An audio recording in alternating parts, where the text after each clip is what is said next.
નમસ્કાર દર્શક મિત્રો, બોટાદ દસ્તક ન્યૂઝમાં આપનું હાર્દિક સ્વાગત છે। હું છું પાયલ મકવાણા। આપ જોઈ રહ્યા છો બોટાદ દસ્તક ન્યૂઝ। હવે પછીના સમાચાર વિગતવાર। બોટાદમાં નકલી સીબીઆઈ અધિકારી ગેંગનો પર્દાફાશ। વૃદ્ધા પાસેથી ડિજિટલ અરેસ્ટના નામે 2 લાખ પડાવ્યા, ગેંગના 2 સભ્યોની ધરપકડ। બોટાદ સાયબર ક્રાઇમ પોલીસે નકલી સીબીઆઈ અધિકારી બનીને છેતરપિંડી આચરતી ગેંગના 2 સભ્યોની ધરપકડ કરી છે।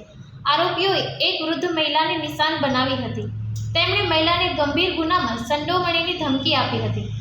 આરોપીઓએ બનાવટી વોરંટ મોકલીને મહિલાને 4 દિવસ સુધી ડિજિટલ એરેસ્ટ હેઠળ રાખી હતી। આ સમયગાળા દરમિયાન તેમણે મહિલા પાસેથી 2 લાખ રૂપિયા પડાવ્યા હતા। એટલું જ નહીં, તેઓ વધુ નાણાંની માંગણી કરી રહ્યા હતા। પકડાયેલા આરોપીઓમાં આણંદના તારાપુર વિસ્તારના દિનેશભાઈ રામજીભાઈ પરમાર અને અમદાવાદના ઝાખડા ગામના હિતેન્દ્રભાઈ ઉર્ફે હિતેશ સામતભાઈ રાઠોડનો સમાવેશ થાય છે।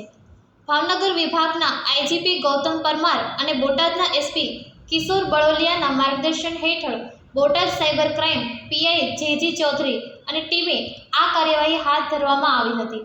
પોલીસે આરોપીઓ સામે બીએનએસ કલમ 204, 308(6) તેમજ આઈટી એક્ટની કલમ 66D, 66C હેઠળ ગુનો નોંધ્યો છે।